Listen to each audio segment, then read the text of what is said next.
My name's Rachel Cubitt and I work for the York Archaeological Trust. My job title is Collections Projects Officer. The resilience project that I'm working on is called Unearthing Industrial York, and it's looking at the results of the various iron foundries that operated in York in the 19th century and looking at the material that's left around town. York's not really thought of as having an industrial history, but actually we know it supported quite a lot of metal manufacturers. In the 1870s, we know there were 41 different metal manufacturers in the city. Quite a lot of them were casting iron, and a lot of the products of those foundries can still be seen in the street furniture and in the fireplaces and big ranges and things in the houses and buildings around town. What we're trying to do is to make a survey really of the products that survive, because often they're the only evidence for what some of these foundries were making. Occasionally they place adverts in the newspapers explaining what they will produce, but we know there's a lot more things which are not listed that we can only find evidence for by going actually looking for the products. We're quite lucky that most of the time they'll cast their name on the items, so we get lots of different manufacturers' names. One of the ones that's most prolific in town really is the Walker foundry, and he's York's most famous founder. He made the gates for the British Museum and for Kew Gardens as well, and if you go to London they're both still there. And again, Walker tended to cast his name into his products. That foundry moves through 3 generations, and the variation in the name changes with the generations, and they all cast their own name, so it's quite easy to identify what period of the foundry your product is from. I'm interested in particular in doing this project to record this material because it relates to an excavation that the Archaeological Trust did in 2004-05 of one of the Walker foundry sites on Walmgate. They operated on 2 different sites on Walmgate, the first at 33 Walmgate and then later moved to 76. Well, the Trust excavated the site of 33 Walmgate and found over 1,000 items of ironwork, pieces of tools, pieces of what we think are scrap waste products, things which are stock bits of bars and rods that are waiting to be made into other things. But they also found lots of bits of products, and it would be quite interesting to see whether we can link any of these to the material that survives around town.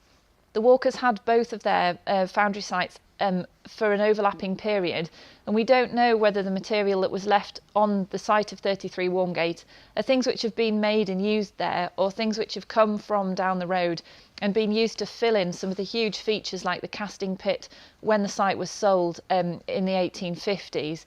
So it's further complicated by the fact that 2 other founders also used that site later on in its life. So really, if we can identify some of the things from the excavation as being Walker products by matching them to railings and fireplaces and things in the town, it'll just help us understand that assemblage a bit more. The things I've got in front of me, these are some of the fragments of ironwork from the excavation. As I said, lots of bits of rod. We've got 2 bits of round rod here. Over 50% of the assemblage is lengths of rod and bar, so presumably parts of railings, offcuts, bits which are waiting to be used. Railings were a particular speciality that the foundry did, so it's unsurprising really that that's the largest part of the assemblage. We also have bits of tools, other offcuts, and then some things which are parts of products and are more recognisable. I've mentioned railings already. This is one of the finial designs that we think the Walkers used. So it'd be really interesting if we can see any of these around town. This was initially classified as a rod, but we think actually this is part of a railing as well. Often in front of a house you'll have 2 panels with a larger upright in the middle supporting them. We think that's what this is. It's quite bulbous at the bottom, and then it's got these thickenings which we would call a collar of decoration here and here and here. So that's something we can look out for as we look around town. The 2 larger pieces we think are probably parts of a fireplace or a range. A big square plate, possibly the door or the cover over a fireplace, which have got lovely decoration on them. There's a sort of laurel leaf circle here with a flower in the middle. This one's much more corroded, but you can see a sort of crisscross decoration with some other lines across and lines up and down at the top. There's quite a few places where I've spotted Walker's material already. One of the really good examples is St Leonard's Place, which at the moment unfortunately is wrapped in scaffolding because they're turning that former office block back into apartments and houses as it as it was built initially. But there's lots of other things to see. The railings outside the Unitarian Chapel on St Saviour Gate have Walker's name cast into the uprights of the main gates. The gates outside the Unitarian Chapel are quite interesting because they are of a design which appears elsewhere in the city.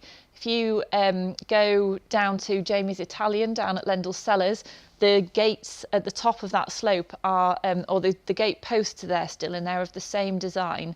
I haven't actually found a Walker's name on them yet, but because they match, we know that that must be another set that's made by the foundry. So there's two key objectives really from the project. The first is to create a data set, the results of the survey of the ironwork which survives in the street. This material is continually disappearing as things are broken and are removed, or the streetscape is remodelled and railings come out and new railings go in. The second key outcome will be to better understand the assemblage from the foundry excavation from the Walker's site, hopefully by using the data collected in the street survey along with producing a really good catalogue of that material.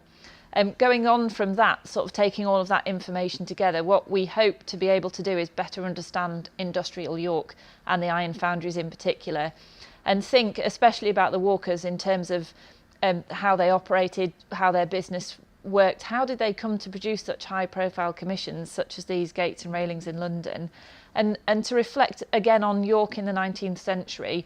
It's a period when the city undergoes an awful lot of change, economic change, social change, population growth, and the street furniture is really a relic of that era that no one has considered using as a means of examining that period. So I think it would be quite an interesting thing to look at.